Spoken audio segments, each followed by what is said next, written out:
Halo teman-teman, selamat datang di channel Pucin Novel Audio. Jangan lupa subscribe ya. Terima kasih. Episode 2.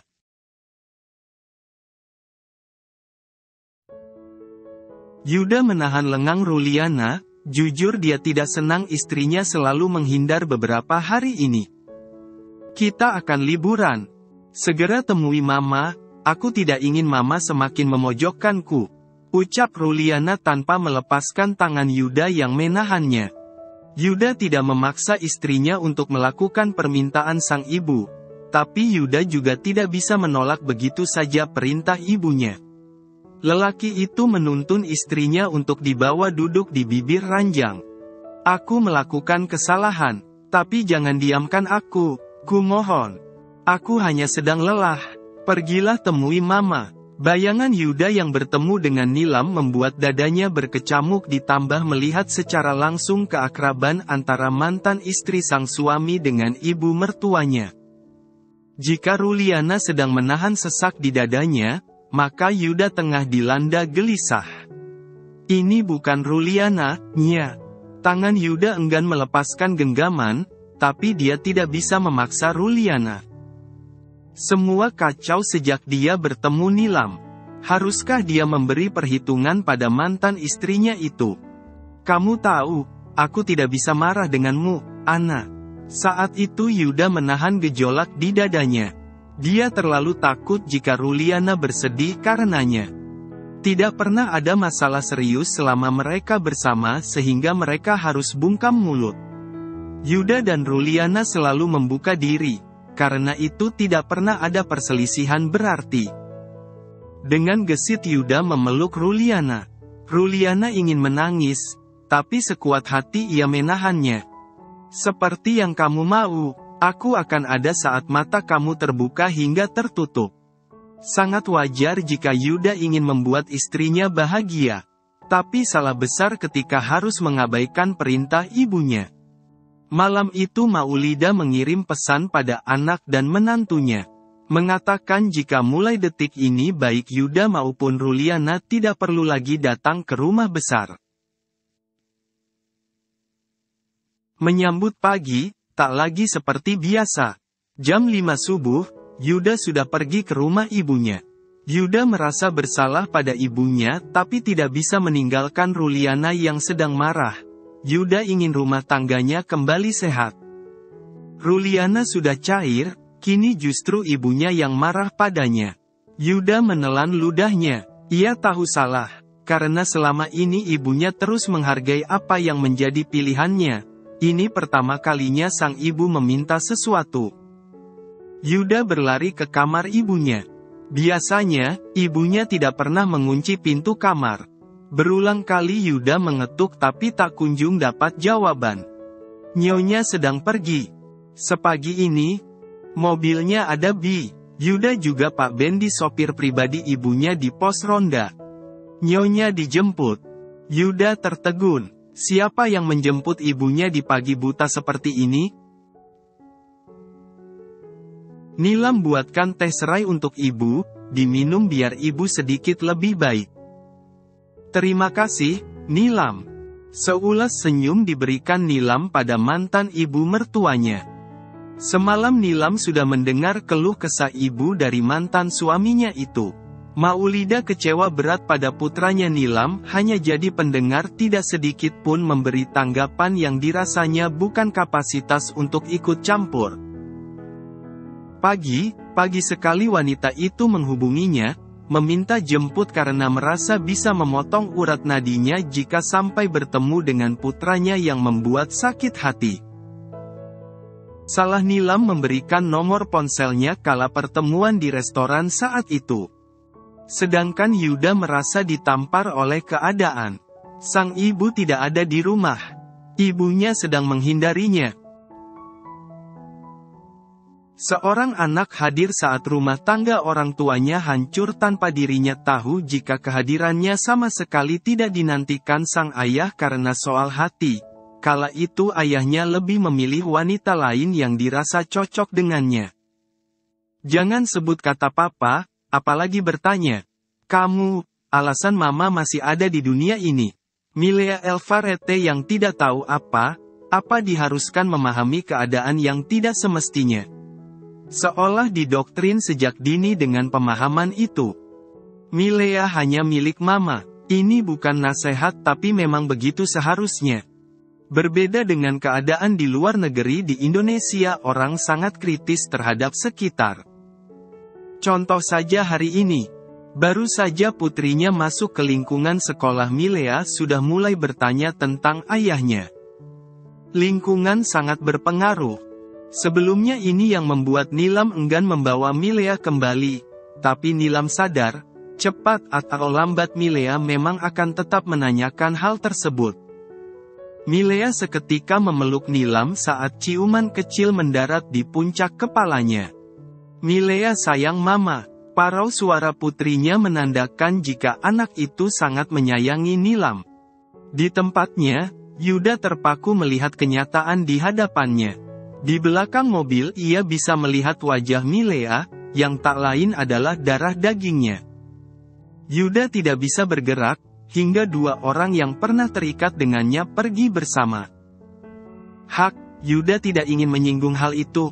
Tentang naluri laki yang sudah menjadi ayah mudah sekali merasakan keadaan memilukan ini. Yuda yang begitu perhatian pada keluarga, mempunyai cinta yang besar pada istrinya, nyatanya mengabaikan seorang anak yang kini telah tumbuh besar. Ketika tiba di rumah, Yuda memperhatikan istrinya yang sudah menunggu kedatangannya. "Mandi dulu, kita makan bersama." Meski bibirnya mengulas senyum, hati Yuda dilanda tanya. Bisakah Ruliana membuatnya melupakan masa lalu yang berlalu lalang di depan mata, atau dirinya sendiri yang harus menutup mata pada masa lalunya? Yuda mengulurkan tangannya. Ia tidak mau sendiri di saat gundah tengah melanda. Bersama Ruliana, Yuda ingin melepas penat yang membebaninya. Hari ini bukan hanya perkara ibunya yang tak ingin ditemui. Hati tengah berkiprah pada masa lalu yang sulit ditentang nurani. "Mas Yuda tidak datang karena aku sakit, Ma." Senin pagi Ruliana datang ke rumah mertuanya. Alangkah kagetnya dia melihat ibu suaminya itu tengah berbincang hangat dengan sang mantan menantu.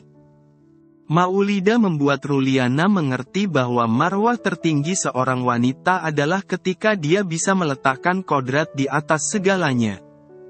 "Sebagai istri kamu tidak bisa memberikan pedoman yang benar. Jika denganku saja kamu cemburu, bagaimana kelak ketika kalian memiliki anak?" Nilam tidak mau ikut campur. Setelah Pak Kadik mengatakan sudah berada di halaman rumah mantan mertuanya, Nilam bergegas pamit mengundurkan diri. "Jaga diri, Ibu," pesan Nilam. "Tidak perlu berpesan, saya sebagai menantu Ibu pasti akan sangat menjaga ibu mertua saya." Itu seperti unjuk diri, tapi Nilam tidak mempermasalahkan, toh bagus jika istri Yuda paham kewajibannya. Sudah malam, Nilam ingin menghabiskan waktunya untuk putrinya. Harusnya dia bisa pulang lebih cepat, tapi tiba Maulida ingin mengembalikan barang milik Nilam yang ditinggal wanita itu 8 tahun yang lalu. Sebuah cincin. Dulu sengaja Nilam tinggalkan karena dia merasa tidak berhak. Tapi Maulida tidak mau jika Nilam meninggalkan benda tersebut. Setidaknya itu sebagai kenangan darinya sebagai mantan ibu mertua. Soal perbincangan, mereka tidak menyinggung masa lalu.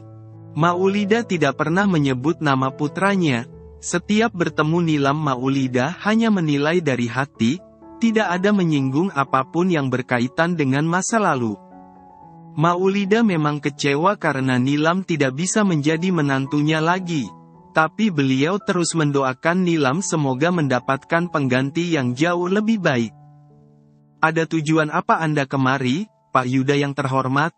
Yuda berharap cukup rasa penasaran saja yang mengganggunya. Jangan sampai melakukan hal bodoh, yaitu menyelidiki rasa penasaran tersebut. Meyakinkan dirinya, Yuda tidak ingin mengetahui apapun tentang masa lalu. Keadaan di rumahnya sudah tak sedingin seperti beberapa hari yang lalu.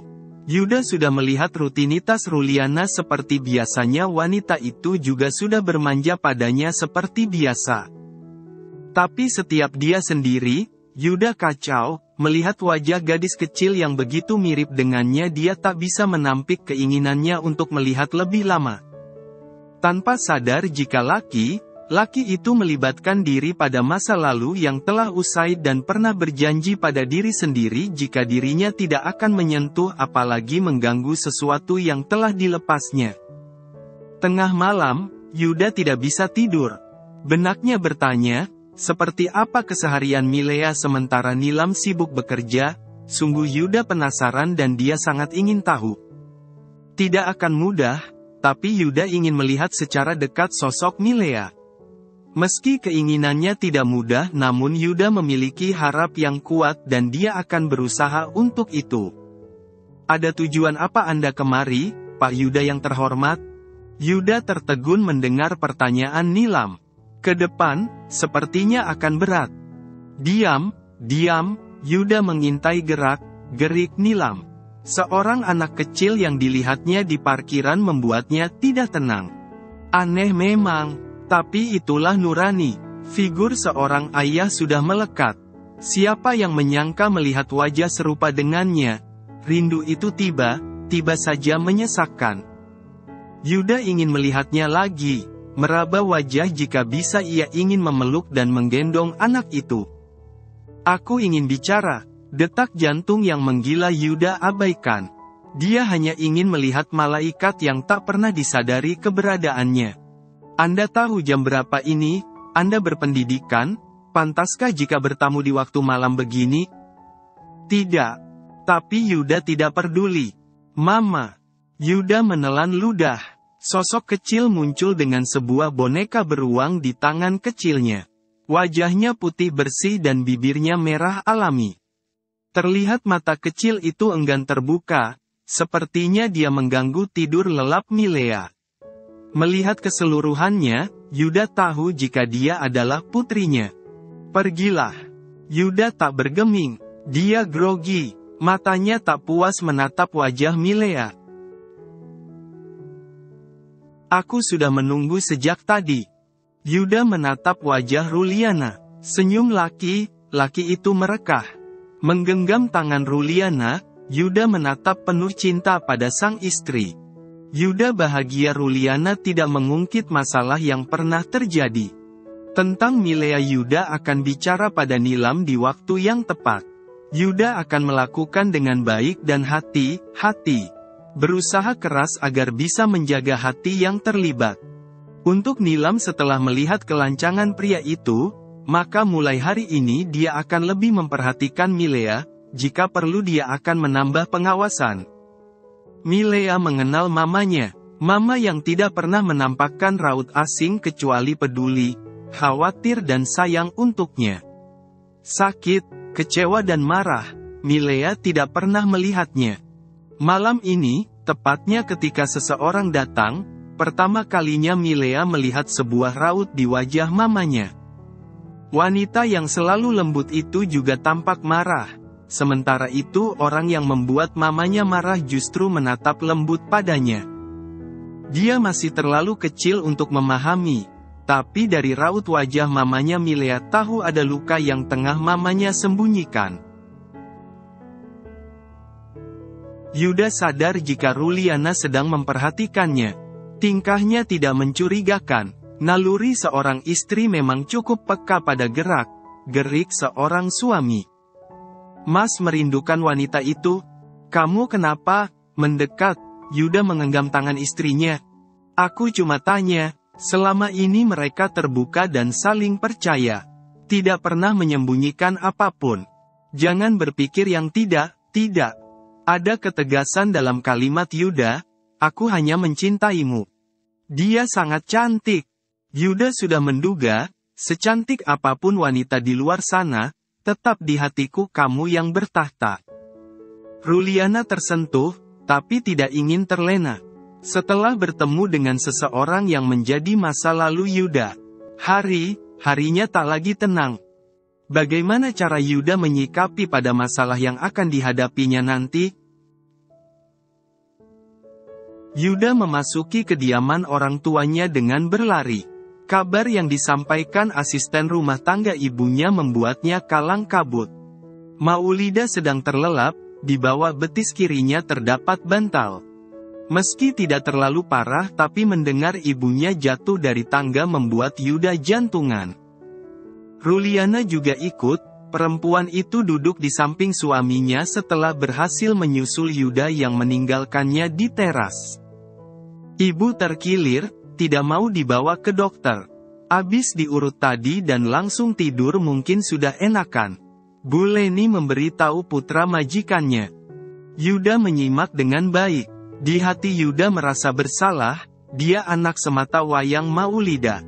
Tapi tidak berhasil memboyong sang ibu untuk tinggal bersamanya dengan Ruliana. Ibunya menolak meninggalkan rumah kenangannya bersama sang ayah. Sementara Ruliana juga tidak mau dibawa tinggal bersama sang ibu. 10 menit yang lalu, sekretarisnya menelepon dan mengabarkan padanya jika ada seseorang laki yang memaksa ingin bertemu dengan Nilam. Saat ini, kolom jurnal di laptop lebih membutuhkan perhatiannya ketimbang meluangkan sejenak pikiran pada kabar yang baru saja diterima. Tidak perlu repot bertanya siapa yang datang. Karena Nilam sudah sangat tahu siapa tamu tak diundang itu. Ibu Nilam sedang tidak bisa diganggu. Dia tahu. Dari siapa?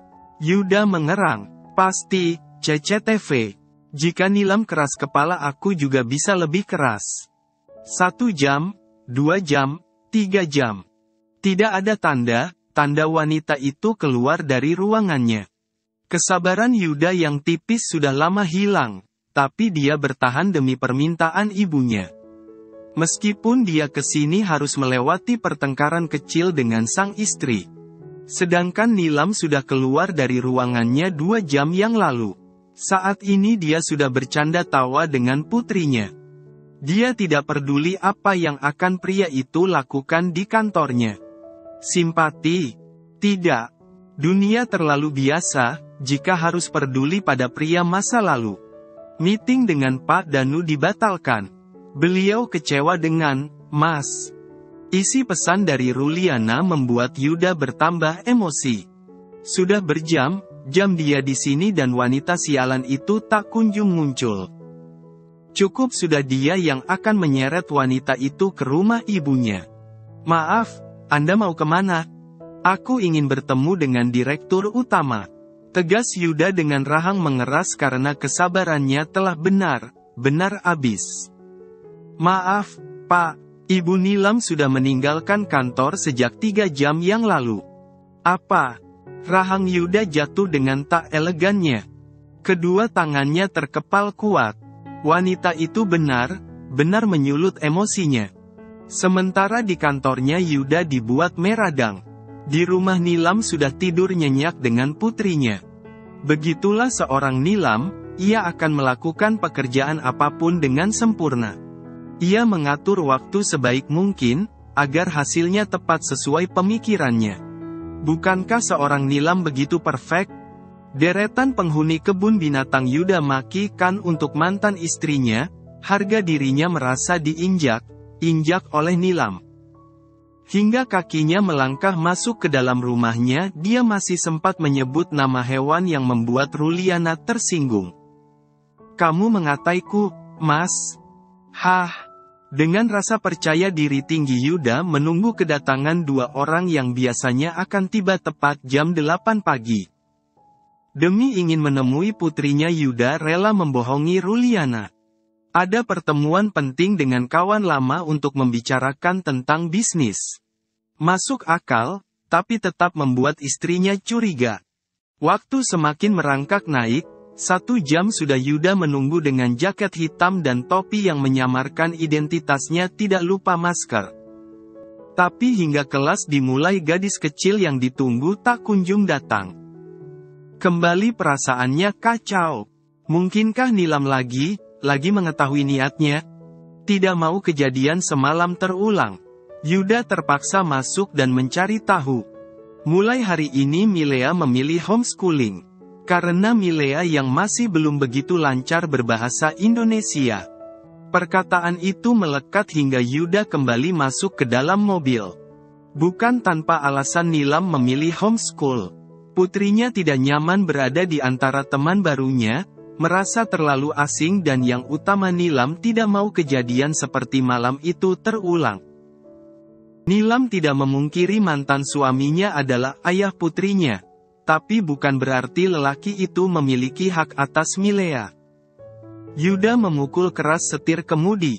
Dia tidak akan lupa rasa malu yang diberikan Nilam. Sikap sepihak wanita itu merugikannya. Harga dirinya sebagai laki dihancurkan wanita itu. Sementara di dalam sebuah taksi Ruliana merasa heran dengan suaminya, untuk apa berpenampilan seperti itu dan mendatangi sekolah dasar? Masih mengikuti pergerakan suaminya kali ini Yuda membelokkan mobilnya ke sebuah apartemen elit tak jauh dari kantor. Rasa penasaran menggerogoti hati wanita yang berstatus sebagai Nyonya Yuda. Dia berperang dengan perasaan antara ingin turun dan mengikuti Yuda atau cukup memperhatikan lelaki itu dari dalam mobil. Yuda terlihat sangat buru-buru. Kini tampilannya normal, tidak ada topi dan masker seperti tadi. Ada apa dengan Yuda? Saat kakinya sudah berada di depan salah satu unit apartemen, pintu apartemen tersebut terbuka. Nilam berjalan melewatinya tanpa raut terkejut melihat keberadaan mantan suaminya. Saya butuh waktu untuk bicara. Tidak ada tanda Nilam akan menghentikan langkahnya. Hanya 1 menit. Tanpa berbalik Nilam membalas ucapan Yuda, saya pernah memberi waktu 29 hari. Kurang. Ukiran urat di rahang yang keras terlihat jelas. Yuda menahan tangan Nilam. Saya tidak main Nilam. Dengan kasar Nilam melepaskan kaitan tangan itu. Oh ya, jangan cari tahu apapun. Gak kasihan sama istri Anda? Gimana kalau dia tahu, saya punya anak dari suaminya? Ingin Yuda mencekik Nilam seandainya tidak ada CCTV. Jangan bawa istriku. Kau dan dia tak sebanding. Nilam tertawa kecil. Ya, Anda benar. Nilam mundur 2 langkah. Perbedaan kami memang sangat mencolok. Saya wanita bermartabat, dia wanita bejat. Kau, nafas Yuda memburu karena amarah. Kilatan mata Yuda menghunus objek di depannya. Namun ia tidak menerima kegentaran dari wanita yang pernah menjadi istrinya dalam hitungan minggu. Saya sibuk, silahkan buat janji temu jika Anda ingin menemui saya. Langkah Nilam sangat anggun seperti wanita berkelas pada umumnya. Tapi di mata Yuda Nilam tidak lebih dari seorang pengecut. Di balik dinding yang tinggi menjulang seorang wanita menelan kekecewaan. Dengan mata kepalanya sendiri dia melihat suaminya menarik tangan wanita itu. Terlihat sekali jika sang suami begitu ingin wanita itu tidak pergi. Hatinya begitu sakit, suaminya mulai tak jujur padanya dan kini diam menemui masa lalu. Nilam sudah dijemput Pak Kadik. Rencananya hari ini dia akan bertemu dengan seseorang yang nantinya akan menjadi pengawal pribadinya. Bukan ingin berlebihan, tapi melihat situasi akhir ini sepertinya dia akan membutuhkan seorang pelindung. Dia tidak yakin laki yang pernah menjadi masa lalunya itu akan berhenti merecoki hidupnya. Bukankah pria itu sudah mendapatkan cinta masa lalunya? Tapi mana raut bahagia yang dia umbar? Nilam pernah berjuang, walau hanya 1 kali, karena berjuang ratusan kali pun klimaksnya akan tetap kalah. Birum berjalan ke ruang kerja Nilam lalu memberitahu wanita itu tentang keberadaan tamu yang merupakan orang yang dikirim Pak Prakoso. Di ruang tamu pria itu sudah duduk, dan Nilam menghampiri. Saya Mahesa Jenar, seorang pria berperawakan tinggi dan tampan memperkenalkan diri. Sebuah map berwarna berada di tangan pria itu. Saya yang ditugaskan untuk menjaga ibu oleh Pak Prakoso. Nilam menerima sebuah map berwarna coklat dan mulai melihat pria tersebut. Sebenarnya dia tidak butuh dokumen ini. Nilam sudah percaya pada pamannya. Tapi ini hanya formalitas untuk menghargai. Baik. Nilam kemudian bertanya apakah Pak Prakoso sudah memberitahu sistem pekerjaannya. Saya tahu Bu dan saya menyanggupi. Oke. Tidak lama Bibi datang membawa secangkir teh dan cemilan. Diminum dulu. Jenar mengangguk, tentang seragam, apa saya boleh meminta lebih dari satu? Nilam mengangguk tanda menyanggupi. Ada lagi? Tanya Nilam. Tidak, karena Jenar sudah diberitahu oleh Pak Prakoso jam kerja dan segala sesuatu yang lain yang berhubungan dengan tugasnya. Silahkan diminum kalau begitu, saya ke ruang kerja dulu. Jenar mengangguk dan mengantar kepergian wanita itu dengan tatapannya. Pertama kalinya melihat Nilam dia menilai wanita itu sangat irit bicara. Selamat pagi Bu. Itu suara Jenar. Nilam mengangguk sekali tanpa ekspresi lalu masuk ke dalam mobil saat Pak Kadik membuka pintu. Saya titip Ibu ya, Mas. Itu suara Pak Kadik. Setelah resmi menjadi bodyguard Nilam maka Jenar bertugas mengikuti kemanapun Nilam pergi saat jam kerja. Jenar menghentikan mobil saat seseorang tiba menghadang jalan mereka. Sudah Nilam duga. Ketukan di kaca mobil tak Nilam hiraukan. Ia sedang malas menghadapi masa lalu yang tak tahu malu itu. Apa perlu saya beri pelajaran, Bu? Jangan. Biarkan saja. Mendengar jawaban bosnya, begitu Yuda mengitari mobil, Jenar menginjak gas. Terlalu mendadak, tapi Nilam suka melihat ketangkasan Jenar. Sialan. Sementara Yuda sudah mengumpat kesal. Bagaimana kabar Ibu? Nilam tidak bosan bertanya soalan yang sama setiap mantan mertuanya itu menghubungi. Bukan basi tapi memang ingin tahu kabar wanita yang pernah begitu menyayanginya. Ibu hampir mati gara terjatuh dari tangga, nggak ada kamu yang perhatian sama ibu. Nilam diam, bagaimana bisa Yuda sibuk mengejarnya sementara sang ibu sedang sakit, pria itu benar. Kasian, tapi Nilam tidak bisa melihat keadaan Maulida, dia harus segera terbang ke Palembang. Kamu kesini ya, ibu kangen acar kuning buatanmu. Nilam sedang dalam perjalanan bisnis, Bu. Sama sekali tidak ada niat untuk membuat mantan ibu mertuanya itu kecewa. Berapa lama di sana? Nilam tahu ibu mertuanya kesepian. Tapi kenapa tidak menghubungi istri Yuda saja? Di balik kaca spion Jenar memperhatikan wajah atasannya. Apakah wanita ini tidak memiliki suami? Kenapa untuk perjalanan bisnis saja membutuhkan bodyguard? Kita masuk gang anggrek. Bersambung dulu ya teman-teman.